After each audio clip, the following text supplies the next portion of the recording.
بسم اللہ الرحمن الرحیم۔ زینت پوائنٹ سبسکرائب کیجیے اور بیل آئیکن کلک کیجیے ہماری نئی اپڈیٹ سے باخبر رہنے کے لیے۔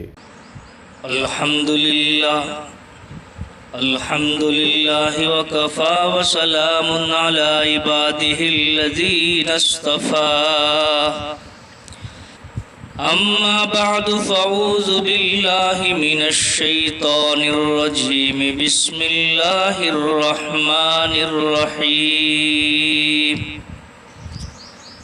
یا ایہا الناس کلوا مما فی الارض حلالا طیبا ولا تتبعوا خطوات الشیطان انہ لکم عدو مبین۔ صدق اللہ مولانا العظیم وصدق رسولہ النبی الکریم ونحن على ذلك لمن الشاہدین والشاکرین والحمد للہ رب العالمین۔ بزرگوں اور دوستوں،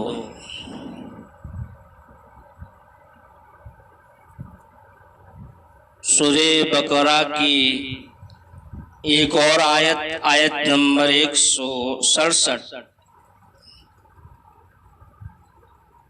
آپ کے سامنے تلاوت کی گئی۔ اس آیت شریفہ میں اللہ تبارک و تعالیٰ نے ساری انسانیت کے نام ایک اور اہم پیغام پیش فرمایا ہے۔ اللہ کرے یہ پیغام ہماری زندگیوں کے اندر رس پس جائے، اتر جائے، اس پیغام کو ہم مکمل تھامنے والے بن جائیں۔ اس مختصر سی مجلس میں اس پیغام کو سمجھنے سے پہلے اس آیت شریفہ کا ترجمہ۔ چنانچہ اللہ تعالیٰ فرماتا ہے، یا ایہا الناس کلوا مما فی الارض حلالا طیبا، اے لوگو کھاؤ زمین کی چیزوں میں سے حلال پاکیزہ، وَلَا تَتَّبِعُوا خُطُوَاتِ الشَّيْطَانِ، اور پیروی نہ کرو شیطان کی، اِنَّهُ لَكُمْ عَدُوٌّ مُّبِينٌ، بے شک وہ تمہارا دشمن ہے صریح۔ یہ آیت شریفہ نبی اکرم صلی اللہ علیہ وسلم کے زمانے کے اندر قبیلے بنو خزاعہ، اس کے علاوہ دیگر قبائل کچھ اشیاء کو، کچھ جانوروں کو بتوں کے نام متبرک سمجھ کر کے چھوڑ دیتے تھے، حلال چیزوں کو ان کے نام کر کے اس کو کھاتے نہیں تھے۔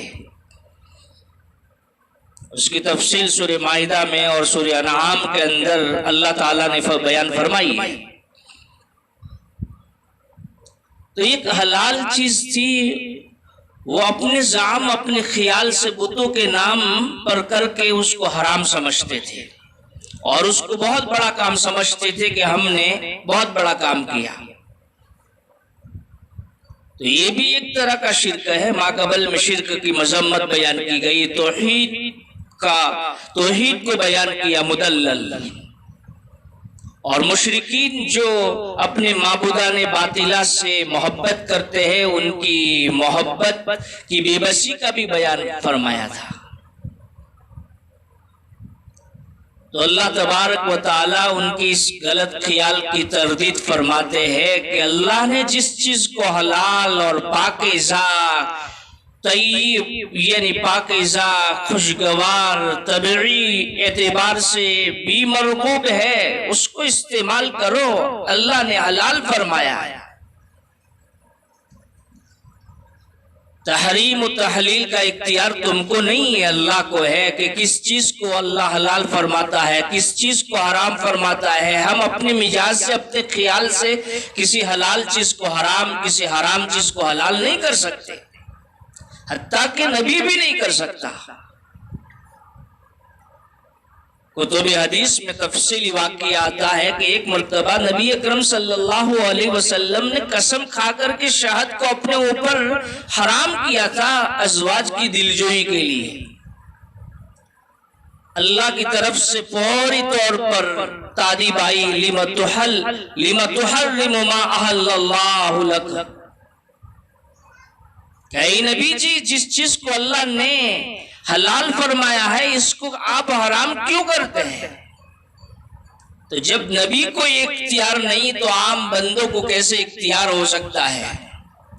اور یہ اختیار اور یہ جو خیال آتا ہے وہ شیطان سمجھاتا ہے، شیطان پٹی پڑھاتا ہے، شیطان اس کے اطرے پترے سمجھاتا ہے اور سمجھا کر کے حلال چیز کے استعمال سے آدمی کو روک دیتا ہے۔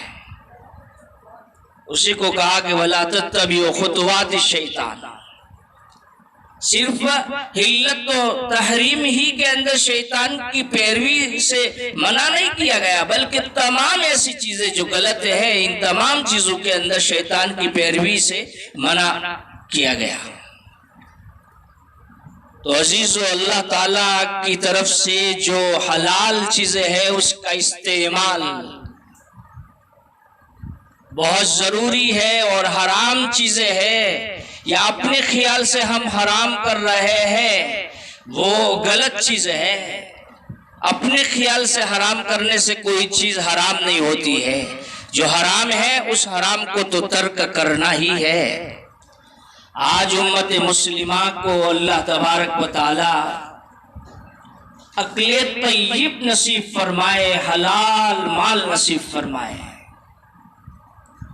حلال مال کا اہتمام کرنے پر دو فائدے کی طرف قرآن پاک نے اشارہ کیا۔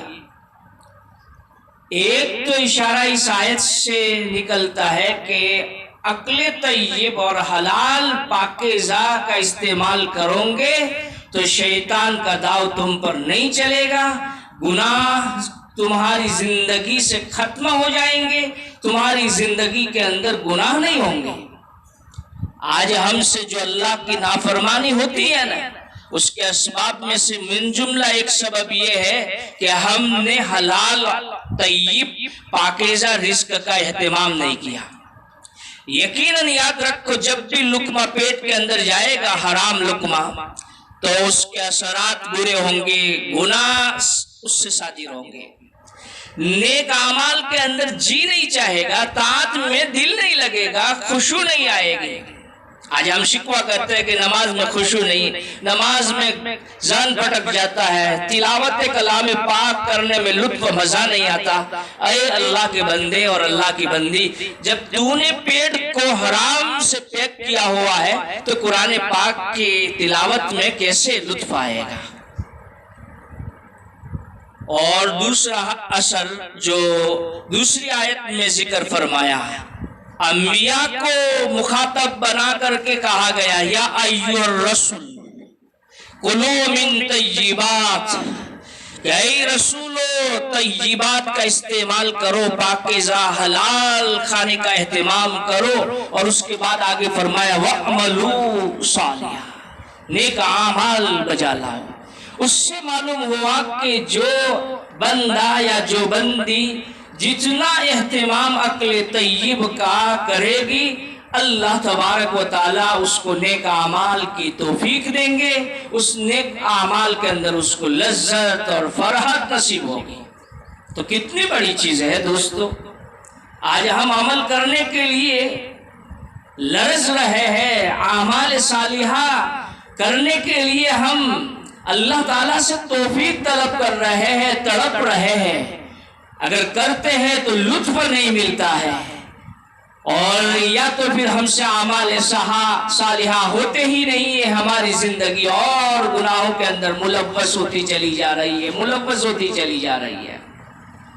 تو آئیے اس قرآن اصول اور قرآن اس دستور کو ہم مضبوطی کے ساتھ تھامیں کہ انشاءاللہ زندگی میں حلال طیب پاکیزہ کا اہتمام کریں گے، تاکہ اللہ تعالیٰ اعمال صالحات کی توفیق دے گا اور ہماری زندگیوں سے اللہ کے نافرمانی کرنے والے اعمال دور فرمائے گا، ہم کو بھی ان اعمال سے دور فرمائے گا اور اعمال کو بھی ہم سے دور فرمائے گا۔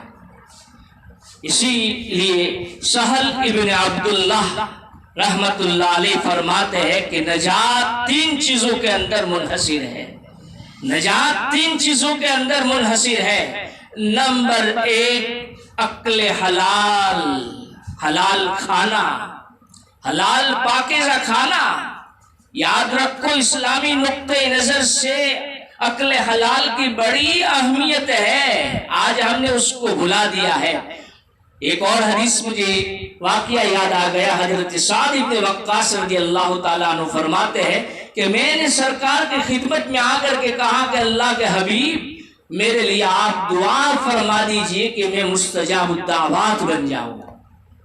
مستجاب الدعوات کا مطلب یہ ہوتا ہے کہ جو بھی میں دعا مانگوں نا اللہ تعالیٰ میری دعا قبول فرما دے۔ بہت بڑا مقام ہے۔ اللہ کے حبیب صلی اللہ علیہ وسلم نے فرمایا، ساتھ عقل حلال کا اہتمام کرو، پاکیزہ کھانے کا اہتمام کرو، خود بخود تم مستجاب الدعوات بن جاؤ گے۔ اس سے معلوم ہوا کہ ہماری دعاؤں کی قبولیت اس میں مضمر ہے، اس میں پوشیدہ ہے، اس میں چھپی ہوئی ہے کہ آدمی عقل حلال کا اہتمام کرے۔ اسی لیے ہم اللہ والوں سے درخواست کرتے ہیں، اس لیے کہ ان کی زندگی عقل حلال، ان کی زندگی میں عقل حلال ہوتا ہے۔ تو جو بندہ عقل حلال کا اہتمام کرے گا اللہ تعالیٰ اس کی دعاؤں کو بھی قبول کرے گا۔ اچھا، میں بتلا یہ رہا تھا کہ حضرت سہل ابن عبداللہ نے فرمایا کہ نجات تین چیزوں میں منحصر ہے۔ نمبر ایک پر فرمایا تھا کہ عقل حلال کا اہتمام، نمبر دو فرائض کا اہتمام ہو زندگی کے اندر، آدمی اللہ کے احکام فرامین کو بجا لاتا ہو۔ نمبر تین سنتوں کا اہتمام ہو۔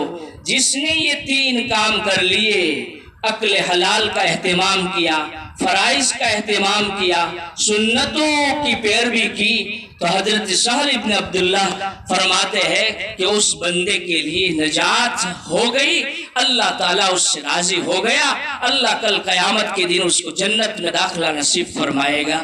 اللہ تبارک و تعالیٰ ہمیں عقل حلال کا اہتمام کرنے کی توفیق عطا فرمائے اور حرام اشیاء کے استعمال سے ہماری اور ہماری نسلوں کی حفاظت فرمائے۔